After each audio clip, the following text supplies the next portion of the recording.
Ya.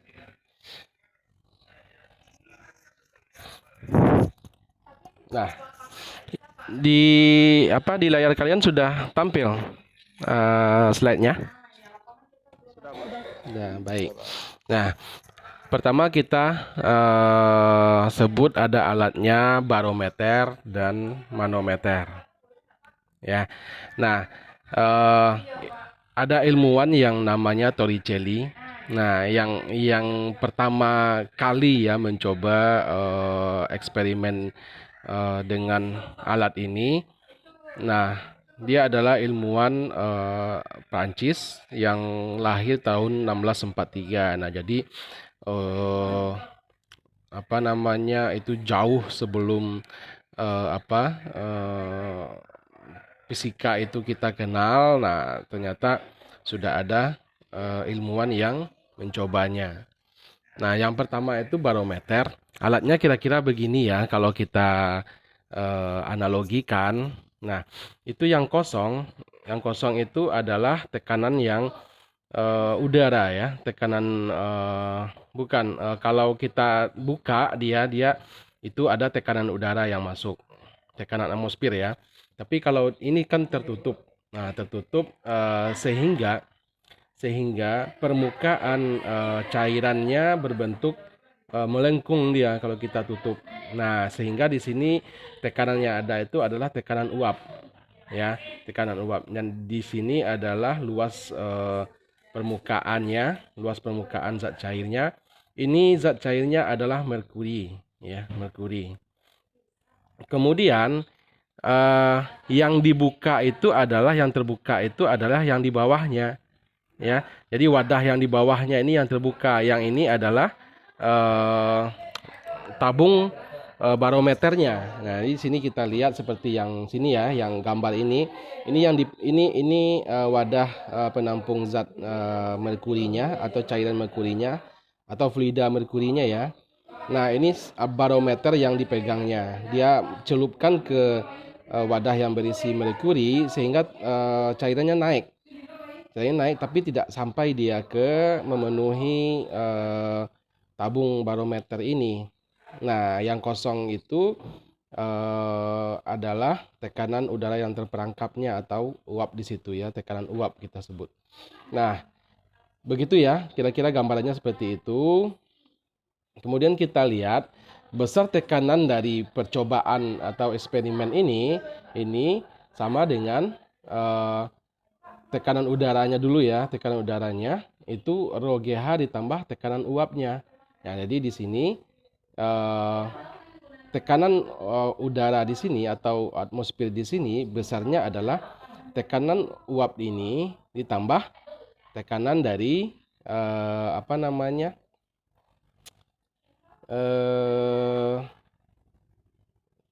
tekanan yang mengenai zat cair ini gitu ya. Nah, sehingga besarnya rho GH ditambah P uap. Nah, P uap ini tekanan gas yang terperangkap atau udara yang terperangkap dalam tabung tadi ya. Nah, kemudian rho H atau gamma itu berat jenis air laksanya ya atau merkurinya tadi. Ya. H-nya itu adalah ketinggian dari tadi. Nah, ketinggian ini dari permukaan yang terbuka yang dalam wadah yang di bawahnya sampai ke permukaan naiknya zat cair. Nah, itu yang H-nya ya, H. Kemudian rho ini adalah massa jenis. Ya, rho ini massa jenis.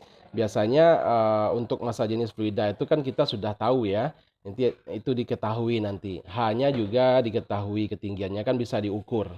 Nah, sehingga tekanan atmosfer yang terjadi yang dialami oleh zat cair yang ini atau merkuri atau air raksa ini itu besarnya rho GH ditambah tekanan uap. Dan tekanan uap ini juga nanti diketahui. Jadi kita tinggal menghitungnya ya. Karena sudah ada ya, sudah ada standarnya. Nah, untuk perhitungan, nah untuk analisis dalam perhitungan, tekan uap itu sering dianggap mendekati nol. Nah, ini berarti ini bisa boleh jadi ini nanti hasilnya nol atau ada nilainya. Kalau kita buat nilainya dia sekitar 23 kali 10 pangkat min 6 pon per in kuadrat. Nanti kita konversikan saja ini nanti menjadi kilogram per meter kuadrat atau kilogram per sentimeter kuadrat nanti. Ya. Jadi nanti bisalah kita konversi, nanti kalian bisa cari juga nanti di tabel satuan, atau nanti di soal bisa bisa langsung diberikan nanti nilainya dalam bentuk satuan internasional ya. Kalau ini kan masih satuan British ya, atau satuan US. Nah, kalau misalkan kita anggap 0 P uap ini, maka tekanan atmosfer itu besarnya rho GH ya. Massa jenis dikali gravitasi, berat gravitasi ya. Berat gravitasi itu 9,81 km per sekon kuadrat, atau kita anggap mendekati 10 juga untuk perhitungan nggak masalah ya. Nggak masalah, kita asumsikan 10 meter per sekon kuadrat supaya perhitungannya mudah. Kemudian ini ketinggian dari naiknya zat cair itu ke tabung barometer. Atau kita kita sederhanakan bahwa rho G ini adalah berat jenis. Nah, itu kan berat jenis, massa jenis, berat jenis itu kan sudah kita uraikan di awal-awal pertemuan ya. Nah, sehingga tekanan atmosfer itu, nah ini untuk pengukuran tekanan itu bisa kita cobakan dengan eksperimen barometer dengan zat cair, besarnya sama dengan rho GH. Nah, jadi di pertemuan kemarin kan dari mana datangnya tekanan atmosfer yang rho GH? Nah, itu asalnya dari sini ya. Asalnya dari sini. Kalau nanti zat cairnya air, nah kita tinggal mengganti massa jenis air itu berapa gitu ya. Nanti kita biasanya kan 1 atm gitu ya massa jenis air. Kemudian manometer. Nah, manometer ini ada namanya piezometer, kemudian manometer tabung U dan manometer tabung miring. Nah, kita coba lihat untuk piezometer. Piezometer ini pengukuran tekanannya sama dengan rho GH ditambah P0. P0 ini atmosfer ya, tekanan udara dari luar. Nah, untuk tabung U, nah ini untuk tabung U agak berbeda karena dia memiliki perbedaan ketinggian. Ya, ini manometer tabung U, sehingga P di titik A ini, P di titik A, tekanan di titik A ini itu besarnya sama dengan rho 2 GH2 dikurang rho 1 GH1, di mana rho itu adalah massa jenis tadi ya. Nah, jadi jumlah semua tekanan ini itu sama dengan 0. Tekanan di titik A, tekanan di ketinggian H1 dan tekanan di ketinggian H2 ini itu sama dengan 0 ya. Ini sama dengan 0. Nah, sehingga kalau kita hitung PA-nya ini sama dengan rho 2 GH2 dikurang rho 1 GH1. Itu kalau cairannya atau fluidanya itu berbeda, tidak sama misalnya. Tapi kalau cairannya sama, maka rho-nya sama. Rho-nya nanti kita keluarkan saja. Rho G-nya kita keluarkan itu ya. Terus kita kurung H2 dikurang H1 ya. Jadi gitu. Jadi rho sama G-nya ini konstan. Nah, kalau cairannya sama, tapi kalau cairannya berbeda, misalkan pertama kita masukkan dulu air raksa misalnya, terus kita tekan atau kita masukkan fluida lain ke dalam ke atas fluida air raksa. Nah, sehingga nanti rho-nya berbeda. Nah, gitu ya. Kita lihat contoh soal. Jadi ini tangki ya. Kalau kalian di kilang minyak itu kan sering melihat tabung tangki seperti ini. Terus minyaknya kan dialirkan melalui pipa-pipa gitu ya. Nah, itu bagaimana menghitung tekanan dari alat ini gitu ya. Jadi sini kan ini tabung tangki ini ada pressure gauge namanya, alat pengukur tekanannya. Jadi kan dipompa di pompa-pompa kompresor tempat bengkel-bengkel itu juga kita sama lah kira-kira prinsip. Cuman kalau itu kan fluidanya itu gas ya. Kalau pompa kompresor atau tangki kompresor itu kan gas di dalamnya. Ya, kalau ini kan oli atau juga bisa air gitu ya. Nah, kita bisa membaca tekanannya di alat ukurnya itu. Alat ukur itu namanya pressure gauge, ya. Nah, itu bertekanan dan ada minyak. Nah, minyak ini ada gravitasi jenisnya ya. Ini SG, ini gravitasi jenis. Itu dia sebenarnya nggak ada satuan. Artinya di sini dia hanya sebagai faktor pengali, ya. Dia hanya faktor pengali saja. Sehingga nanti kalau kalau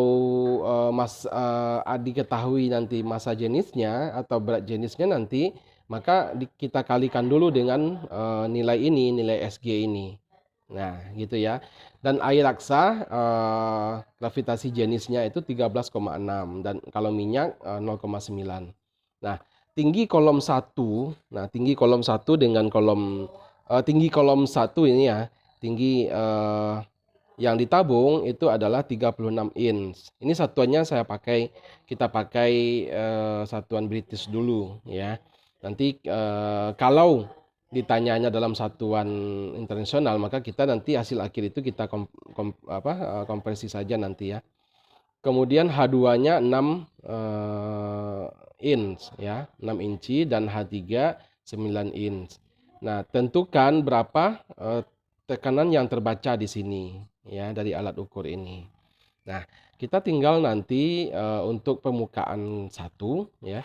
Untuk permukaan 1 ini.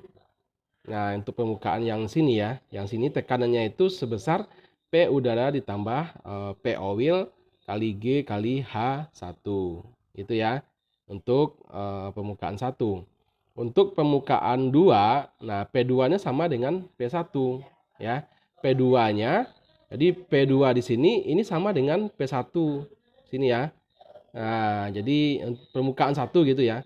Nah, jadi dia tidak ada sama sih ya, dari P2 ke P1 itu tinggi permukaannya kan sama. Kemudian tekanan permukaan 2 ke 3, nah ini berkurang sebesar rho air raksa dikali G H3. Jadi kan karena dia dari 2 ke 3. Nah, dari 2 ke 3 ini kan dari mana nih? Ini titik 1, titik 2 dari mana dia? Nah, dari permukaan 2 ke 3, dari permukaan 2 ini ke ini ya, permukaan 2. Ini permukaan 2 ya. Ini permukaan 2 sorry. Ini permukaan 1 tadi di sini. Ini kemudian di sini adalah permukaan 2-nya sampai permukaan ketiga ini ya, sampai di sini itu dia berkurang karena dia naik gitu ya. Naik itu kan ada kehilangan energi dia ya. Kehilangan energi sehingga di sini dia berkurang sebesar rho GH3. Nah, dan pada ujung terbuka dia 0 tekanannya ya. Pada ujung ini, pada sini, nah yang terbuka ini tekanannya menjadi 0 ya. Nah, dia tidak ada tekanan di sini karena tidak ada pengaruh dari tekanan yang lain. Nah, sehingga kalau kita jumlahkan semuanya, kan tadi total tekanan itu tadi kan sama dengan 0 ya. Tekanan sama dengan 0, maka P udara itu nanti min 0,9 jadi H3 gitu ya, dari kita hitung dari arah ini, dari sini ya. Nah, kemudian sampai ke permukaan di sini. Nah, kan permukaan inilah yang nanti akan dibaca oleh alat pengukur ini. Nah, sehingga hasilnya menjadi 440 pound per feet kuadrat. Ya, nanti berapa newton per meter kuadrat. Nah, itu nanti kita konversikan saja nanti ya. Nah, jadi begitu caranya. Jadi kalau kita hitung dari sini ke sini kan yang berpengaruh yang tekanan yang pertama masuk itu kan di sini dulu. Ya. di sini, terus nanti baru dibawa ke sini. Karena yang akan membaca itu tekanan yang di sini ya. Nah, karena alat pengukur tekanannya diletakkan di tangki. Nah, gitu semua apanya caranya nanti. Nah, kemarin kan kita sudah masuk kemarin minggu yang lalu itu eh, hukum yang pertemuan ketiga kemarin. Pertemuan ketiga ya. Kita mana dia? Nah, hukum Pascal ya. Kita sudah masuk hukum Pascal. Untuk pertemuan keempat ini kita lihat hukum Archimedes. Nah, hukum Archimedes itu menyatakan berat benda yang dicelupkan sebagian atau seluruhnya ke dalam fluida akan mengalami gaya ke atas sebesar berat fluida yang dipindahkan oleh benda. Nah, jadi kita contohnya gini, kita lihat ini ya. Ini bendanya terapung. Jadi terapung itu dia berada di atas permukaan ya. Nah, berat apungnya, gaya apung yang dihasilkan oleh benda ini itu besar dari gaya beratnya ya, sehingga dia tuh hanya mengapung saja dia ya. Artinya apa? Artinya tekanan yang diberikan oleh benda ini ke bawah itu dia lebih besar ya. Ini kita kalau ini kan kondisinya kita anggap dia gaya apung ya, bukan gaya tekan ya, gaya apung ya. Yang ke bawahnya itu gaya berat ya. Nah, itu lebih besar sehingga gaya beratnya itu kecil sehingga dia lebih terangkat dia ke atas gitu ya. Jadi tidak bisa dia membenam. Nah, berarti rho bendanya atau massa jenis bendanya itu lebih kecil dari massa jenis fluida ya. Kalau bendanya terapung berarti rho bendanya itu besar dari rho fluida ya, dari massa jenis fluida. Untuk melayang, nah melayang dia berada di antara atau di tengah-tengah fluida ya. Jadi tidak bisa terbenam dan juga tidak mengapung ke atas dia. Nah, itu sama dengan berat apungnya itu sama dengan gaya berat ke bawahnya atau gaya berat benda yang ke bawah, yang masuk ke bawah ya gitu ya, yang masuk ke dalam. Nah, massa jenisnya itu juga sama ya. Kalau melayang dia gaya berat gaya apungnya itu sama dengan gaya beratnya sehingga massa jenis itu juga sama. Tapi kalau benda terbenam artinya gaya beratnya itu lebih besar. Gaya beratnya lebih besar dari gaya apungnya sehingga dia terbenam. Ya. Nah, itu artinya massa jenis bendanya itu lebih besar dari massa jenis fluidanya. Ya, sehingga dia bisa terbenam sampai ke permukaan bawah dari fluida itu. Nah, begitu ya. Nah, makanya di sini disebutkan berat benda yang dicelupkan sebagian atau seluruhnya. Nah, sebagian itu yang mengapung atau yang melayang tadi itu mengalami gaya ke atas. Nah, gaya ke atas tadi itu gaya apung ya. Gaya apung seberat fluida yang dipindahkan. Jadi kalau ada misalkan kalau kita menyelupkan batu, memasukkan batu ke dalam suatu wadah yang berisi air misalnya. Nah, kita masukkan batu sehingga ada air yang keluar, yang tumpah gitu ya. Tumpah airnya karena berat batu itu kan kemungkinan lebih besar, massa jenisnya kemungkinan lebih besar dari massa jenis air, maka dia membenam ke bawah. Nah, akibat dari batu yang masuk ke air itu ada air yang tumpah keluar wadah itu. Nah, berapa berat air yang tumpah itu? Nah, begitu juga banyaknya besarnya gaya apungnya yang dihasilkan. Nah, kita timbang berapa, nanti kan bisa kalau untuk percobaan eksperimen kan bisa nanti kita ukur berapa berat fluidanya yang keluar. Nah, dari situ kita tahu, oh ternyata berat apungnya itu segitu, ya, seberat zat cair yang tumpah tersebut. Nah, sehingga kalau kita lihat dari pernyataan ini bisa kita simpulkan bahwa gaya apung atau gaya angkat itu, ya, gaya angkat benda itu sama dengan massa jenis fluida dikali volume fluida dikali berat gravitasinya, gitu ya. Nah, atau gaya apung itu sama dengan gaya benda, ya, gaya benda itu berat benda sama dengan massa jenis benda dikali volume benda dikali gravitasi. Nah, sehingga untuk fluida itu sama dengan massa jenis fluida dikali volume fluida itu sama dengan massa jenis benda dikali volume benda, karena gaya yang berat fluida yang keluar yang akibat ada batu yang dimasukkan ke dalam air, itu gaya apungnya itu sama dengan bendanya, gitu ya. Nah, itu penyataannya seperti itu.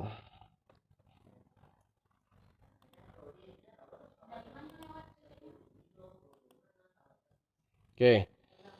Nah, kita lihat dari hukum Archimedes ininya. Jika benda tadi ditimbang, ya, ditimbang pada suatu ruangan, kemudian dimasukkan pada fluida zat cair. Nah, nanti gitu ya. Nah, bagaimana berat benda terukur? Nah, jadi jika bendanya ditimbang, misalkan timbangannya timbangan Pegas dalam suatu ruangan gitu ya, berarti suhunya suhu ruangan. Artinya tekanannya tekanan atmosfer ya. Kemudian dimasukkan ke dalam zat cair. Zat cair kan katakan zat cairnya itu fluida cairnya itu adalah air. Artinya ada benda yang kita masukkan ke dalam zat cair. Bagaimana berat benda terukurnya? Ternyata berat benda akan mengalami penurunan di dalam air ya. Di dalam air itu beratnya itu berkurang ya, karena gaya gravitasi sama, maka pengurangan berat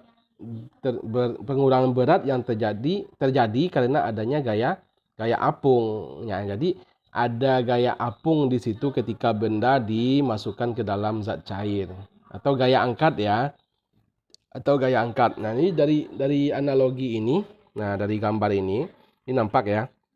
Ini kan fluida nih, ini fluida dalam suatu wadah.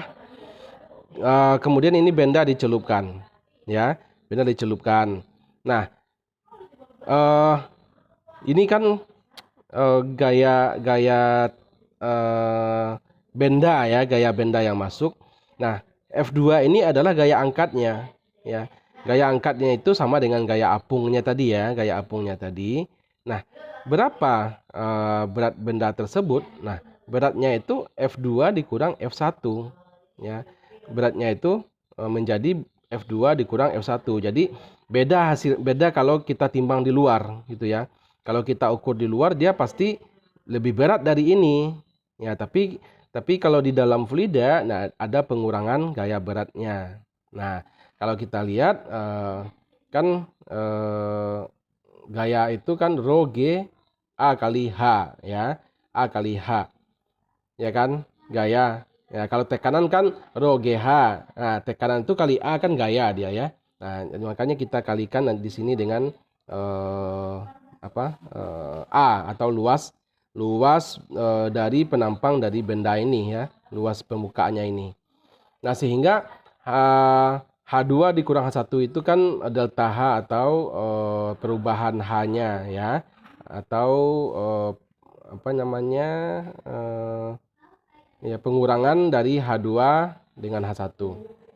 Kemudian hasil akhirnya itu adalah massa dari fluida dikali G. Maka berat gaya dari benda yang itu, berat bendanya itu sama dengan M kali G. M dari fluida tersebut ya, fluida yang ini ya, yang ini ya.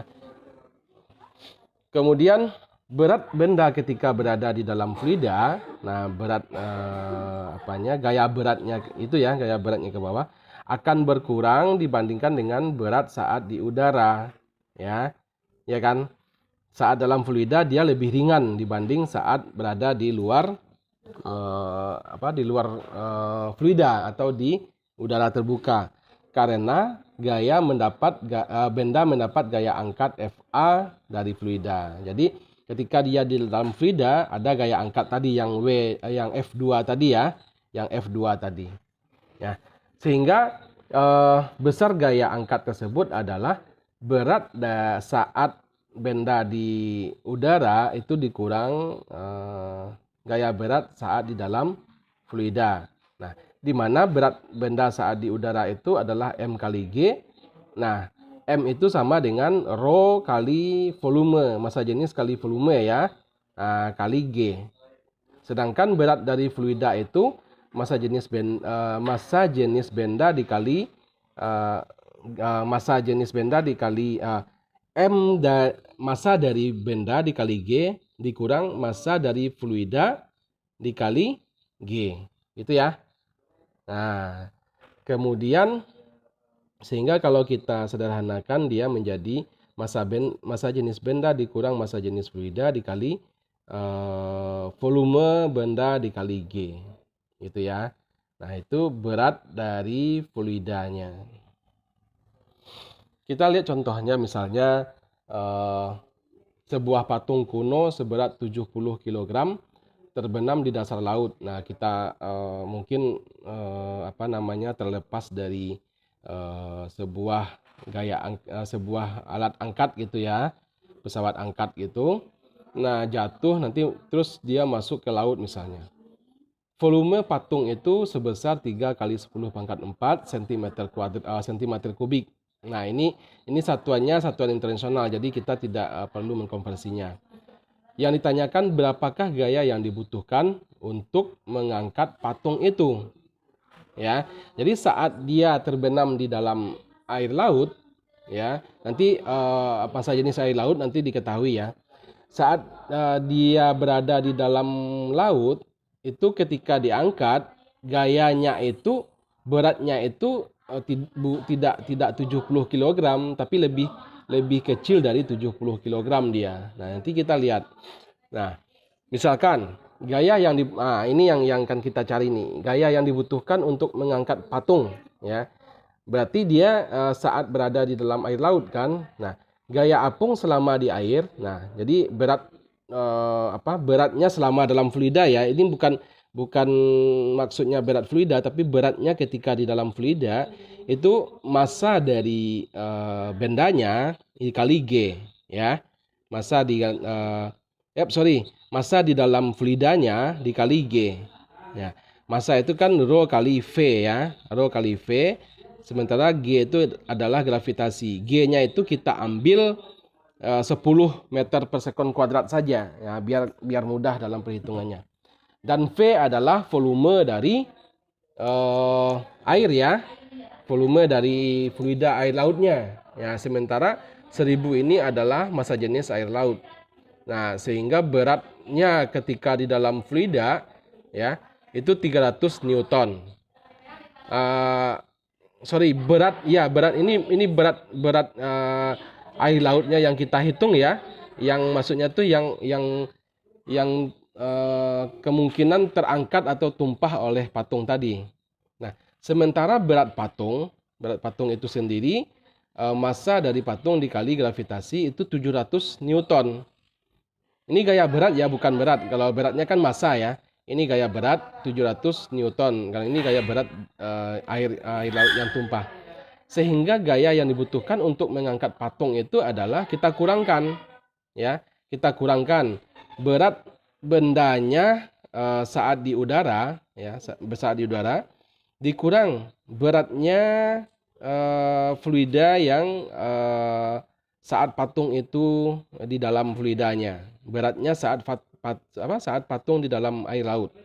Ya, kita kurangkan 700 dikurang 300 sama dengan 400. Jadi ketika kita mengangkat patung itu saat dia di dalam air laut, itu beratnya itu menjadi 400 Newton. Sementara ketika kita ukur dia di dalam fluida di udara atau di luar laut, itu beratnya 700 Newton dari 70 tadi ya. Dari 70 kilogram tadi kita jadikan ke Newton, kita kali 10 ya. Kita kali 10. Nah, jadi 70 ini jadikan ke Newton 700 Newton. Ya. Sementara ketika dia di dalam fluida itu beratnya hanya 300 Newton. Ketika kita angkat, nah 700 kita kurang 300 menjadi 400 Newton ya. Itu caranya. Jadi kita ukur berat pertama, kita ukur dia saat berada di udara terbuka ya, atau saat di luar fluidanya. Kemudian berapa kita kan tidak bisa kita tidak tahu tuh beratnya saat di dalam air itu kan, saat dalam air laut itu kan kita belum tahu. Nah, cara kita tahu atau cara menghitungnya, kita pakai rumus yang ini ya, yang ini. Nah, mana tuh? Nah, yang ini ya. Kita pakai yang WF ini. Nah, mana dia? Nah, W beratnya saat di dalam fluida itu M dikali G.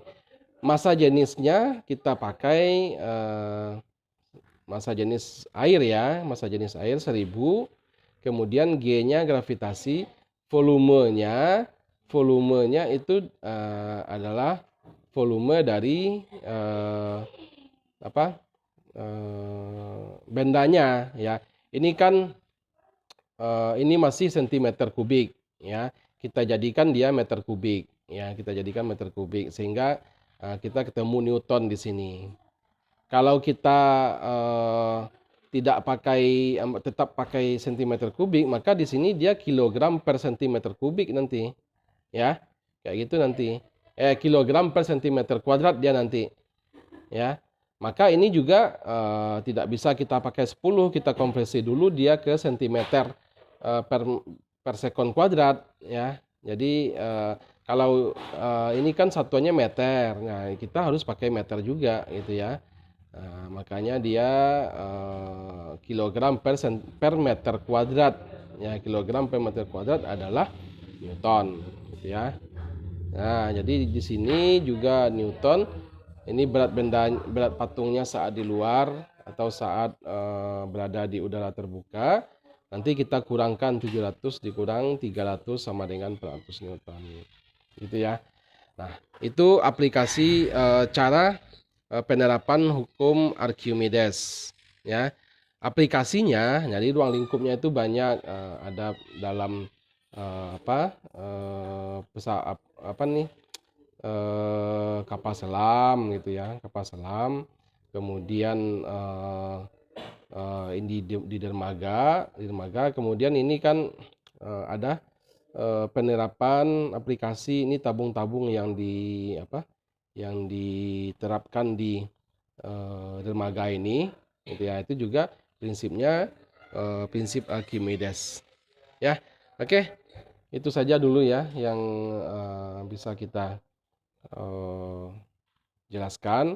Jadi pertama tadi pengukuran tekanan, dari mana asalnya tekanan atmosfer itu atau tekanan udara itu bisa diukur dengan eksperimen Torricelli tadi ya. Kemudian aplikasinya ke hukum Archimedes ya. Nah, oke, saya rasa itu saja dulu. Mudah-mudahan ada manfaatnya untuk kita semua. Kemungkinan dalam minggu ini saya berikan tugas nanti kumpulnya minggu depan saja ya. Ditunggu saja nanti di grup ya, nanti informasi tugasnya. Baik,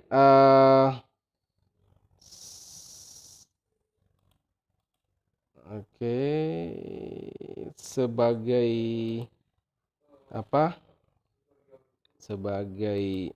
bukti dokumentasi kita kuliah online. Nah, saya mau kalian tampilkan dulu kameranya. Ya, saya mau mengambil dokumentasi kita ya.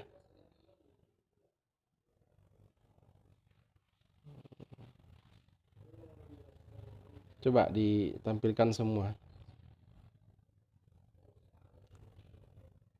Ada yang baru bangun tidur ini? Hah?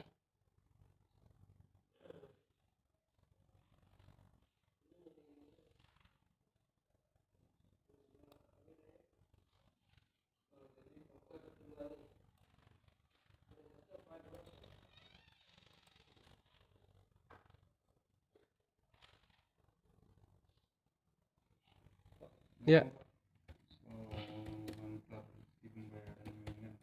Bentar.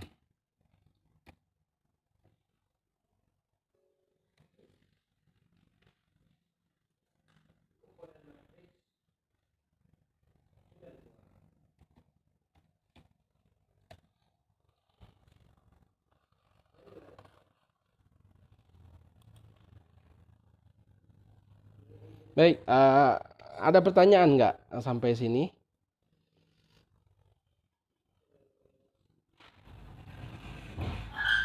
Ada pertanyaan?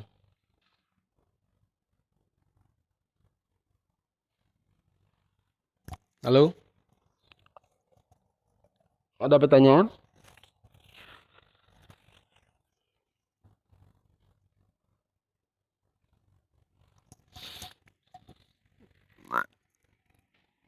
Ada pertanyaan nggak? Kira-kira ada yang mau ditanyakan?